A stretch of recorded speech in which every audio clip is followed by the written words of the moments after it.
Okay, তো last ভিডিঅ'ত আমি 2 নম্বৰকেইটা কৰিলোঁ। তোমালোকক তাৰে দুটা হোমৱৰ্ক দিয়া গৈছিলে। চ' সেই হোমৱৰ্ককেইটা তোমালোকে আই হোপ কৰিলা। অ'কে, আৰু এনচাৰখিনি তোমালোকে কমেণ্টত দিবা, ঠিক আছে। তো যদি তোমালোকৰ 4টো যদি এনচাৰ 9 ওলাইছে তেন্তে কাৰেক্ট হৈছে। অ'কে, এতিয়া আহোঁ আমি 3 নম্বৰ। তো 3 নম্বৰ কুৱেশ্যনটোত কি দিয়া আছে চোৱা, যে তলৰ সংখ্যা কেইটাৰ বৰ্গ কিমান? তো আমাক বৰ্গ সুধিছে, ঠিক আছে।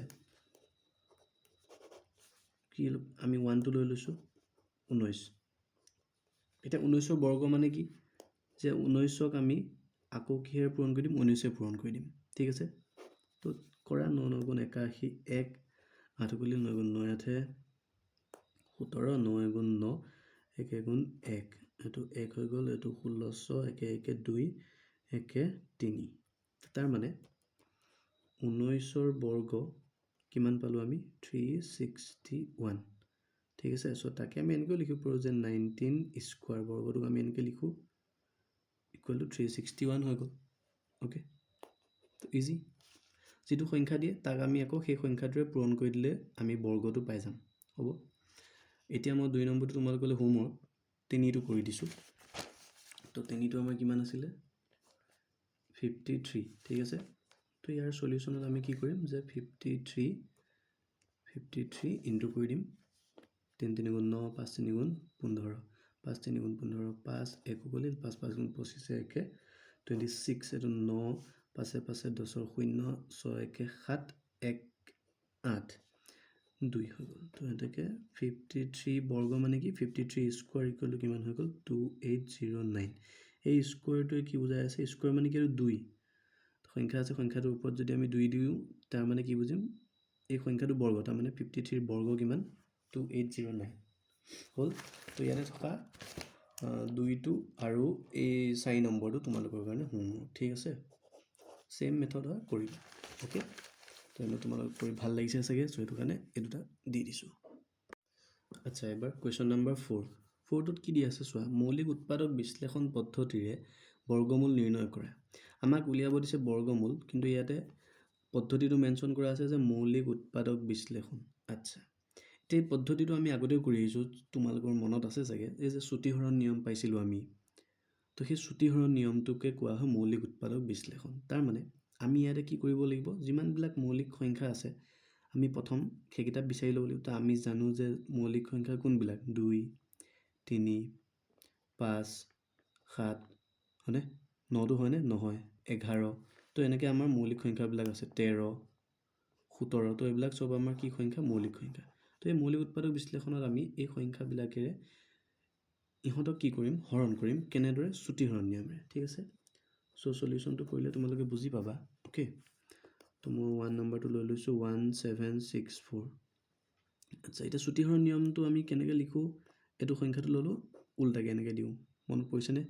অ'কে, তো ইয়াতে চোৱা, প্ৰথম ইয়াৰ এককৰ ঘৰত কি আছে? 4 আছে, যুগ্ম সংখ্যা, গতিকে 2ৰে হৰণ যায়। তো 2টো দিলোঁ। তো 2ৰে এতিয়া 17ক কেইবাৰ যাব হৰণ কৰা?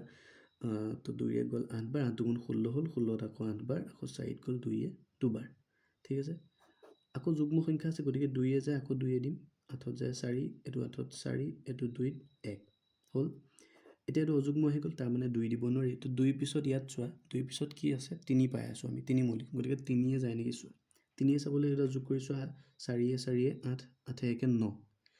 যিহেতু ইহঁতৰ যোগফলটো আমি পাইছোঁ 9, আৰু এই 9টোক 3ৰে হৰণ যায়, গতিকে এই গোটেইটোকো যাব। তো 3 দিম আমি, 3য়ে 4ত যাব এবাৰ, 14 হ'ল, 14ত যাব 4 বাৰ, 4 12 হৈ গ'ল, 21ত যাব 7 বাৰ। অ'কে, আকৌ চোৱা যে 3য়ে হৰণ যায় নেকি? 7, 4 1 5, 7 5 কিমান হৈ গ'ল আমাৰ? 12, 12ক 3য়ে যায়, গতিকে এইটোকো যাব। 3য়ে দি দিয়া, 14ত কেইবাৰ যাব? 4 3 গুণ 12, 27ত যাব 9 বাৰ, 49 পালোঁ। এতিয়া 49টো কিহেৰে যায়? 3য়েতো নাযায়। 3 পিছত আছে 5, 5ৰেও নাযায়। তাৰপিছত আছে 7, 7ৰে যায়। তো 7ৰে কেইবাৰ যাব? 7 7 গুণ 49 আমি জানো, হ'লে। তো যিহেতু আমি এইটো 7 পালোঁ, অৰ্থাৎ এইটো এটা মৌলিক সংখ্যা, গতিকে এইখিনিতে অংকটো শেষ। ডেট মিনছ কেলকুলেশ্যন পাৰ্টটো শেষ। তো ইয়াক আমি এনেকৈ লিখিম এতিয়া, যে 1764 ইকুৱেল টু কি কি পালোঁ চোৱা, এই ছাইডত যিকেইটা পাইছোঁ গোটেইকেইটা আমি কেনেকৈ লিখোঁ? পূৰণ হিচাপে। 2 কেইটা পাইছোঁ 2টা 2 পূৰণ 2 পূৰণ 3 পূৰণ 3 পূৰণ 7 অ'কে দেন পূৰণ এইটো 7 2টা হৈ গ'ল এতিয়া আমাক কি লাগে যে বৰ্গমূল লাগে ঠিক আছে চ' 1764 বৰ্গমূল মিন্স 1764 বৰ্গমূল মানে কি এইটো নহয় জানো তো গতিকে ইফালে যদি ৰুট অভাৰ দিওঁ আমি ইটো চাইডে ৰুট অভাৰ দিব লাগিব তো এইফালে 2 × 2 ইনটু কি আছিল আমাৰ 3 × 3 3 × 3 × 7 × 7 অ'কে ঠিক আছে তো এতিয়া এই ৰুট অভাৰ চিনটো দিয়াৰ লগে লগে এফালে চোৱা ইয়াতে কি আছে 2 দুটা আছে তো এই দুটাৰ পৰা এটা 2 ওলাই আহিব 3 দুটা আছিলে এটা 3 আহি গ'ল একেদৰে 7 দুটা আছিল তো এটা 7 আহি গ'ল তাৰ মানে কি হয় যে ৰুট অভাৰৰ ভিতৰত যদি দুটা দুটাকে থাকে তো তাৰ পৰা এটা ওলাই আহে এইকেইটা পূৰণ কৰি দিয়া এতিয়া 3 × 2 = 6 6 × 7 = কিমান হ'ব 42 গতিকে 1764 আমাক কি লাগিছিলে বৰ্গমূল লাগে গতিকে বৰ্গমূল কিমান হ'বগে এইটো 42 ওকে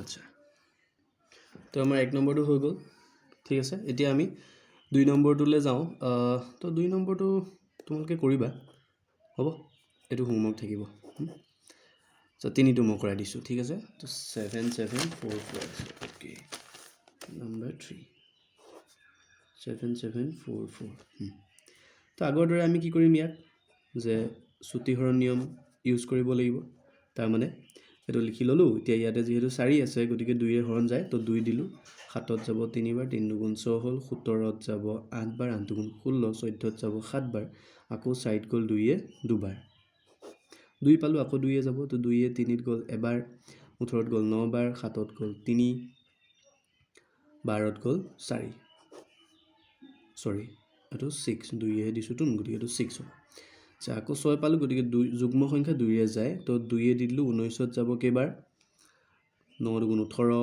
13ত যাব 6 × 2 = 12 16ত গ'ল 8 বাৰ অ'কে আকৌ 2য়ে দিয়া 2 দিলোঁ 4 × 2 = 8 হৈ গ'ল 16ত গ'ল 16ত কেইবাৰ যাব 8 × 2 = 16 আকৌ 8ত যাব 2য়ে 4 বাৰ ঠিক আছে 2য়ে দিলোঁ এইটোত 4ত গ'ল 2 8ত গ'ল 4 আকৌ 4ত গ'ল 2 আকৌ 2 আকৌ 2 তো এনেকৈ 2য়ে আমি হৰণ কৰি গৈ আছোঁ কিয় কাৰণ আমি এককৰ ঘৰত কি পাই আছোঁ যুগ্ম সংখ্যা পাই আছোঁ গতিকে 2ৰে হৰণ গৈ আছে আমি কৰি আছোঁ ঠিক আছে 4ত যাব কেইবাৰ দুবাৰ এইটো 2ত এবাৰ এতিয়াতো 1 পাই গ'লোঁ তাৰ মানে এইটোক আৰু 2য়ে নাযায় তো 2য়ে নাযায় এতিয়া আমি কি দিম তা ইয়াতে 121 হয়নে তো তোমালোকে অকণমান এইটোৰ কাৰণে এনেকুৱা কেলকুলেশ্যনৰ কাৰণে অলপ বৰ্গ আৰু বৰ্গমূলৰ বিষয়ে জানিব লাগিব ঠিক আছে তো 121টো কাৰ বৰ্গ হয় 11 গতিকে 11 ঠিক আছে তো 11 11 × 121 চ' এইখিনিতে আমাৰ কেলকুলেশ্যন পাৰ্টটো শেষ কিয় কাৰণ এইখিনিত যিহেতু আমি লাষ্টতো কি পালোঁ মৌলিক পালোঁ এইটো যিহেতু মৌলিক তো মৌলিক এইটো যিহেতু মৌলিক হ'ল গতিকে এইখিনিতে কেলকুলেশ্যন শেষ চ' দেয়াৰফৰ কি পামগৈ 7744 ইকুৱেল টু কি আহিব এই গোটেইকেইটা পূৰণ 2 × 2 2 কেইটা আছে হিচাপ কৰি লোৱা 1 2 3 4 5 6 3 4 5 6টা 2 আছে লাষ্টত 11 × 11 ঠিক আছে চ' এতিয়া আমাক আকৌ ইয়াৰ কি লাগে বৰ্গমূল লাগে তো এইফালে বৰ্গমূল চিন দিলে ইফালেও আহিব বুজি পাইছা 2 6টা আহিব আৰু এটা 11 পূৰণ 11 হ'ল তো ঠিক একেদৰে আগৰ নিচিনাকৈ আমি জোৰ জোৰকৈ বনাম এইটো এটা জোৰ তো ইয়াৰ পৰা এটা 2 আহি গ'ল ইনটু এইটো এটা জোৰ ইয়াৰ পৰা এটা 2 আহি গ'ল আকৌ এইটো এটা জোৰ ইয়াৰ পৰা এটা 2 আহিল এইটো তাত 11 আছে গতিকে এটা 11 আহি যাব হ'ল এতিয়া এইকেইটা পূৰণ কৰি দিয়া 2 × 2 = 4 2 × 8 ইনটু 11 মানে 88 তো গতিকে আমি কি পালোঁগৈ 7744ৰ যিটো বৰ্গমূল কিমান আহিব 88 আই হোপ তোমালোকে বুজি পাইছা তো এতিয়া চাগে তোমালোকৰ কৰিব মন গৈছে হয়নে তো সেইটো কাৰণে তোমালোকৰ 4টো হোমৱৰ্ক ঠিক আছে তো এইকেইটা কৰি পেলাই এনচাৰটো তোমালোকে মোক কমেণ্টত জনাবা অ'কে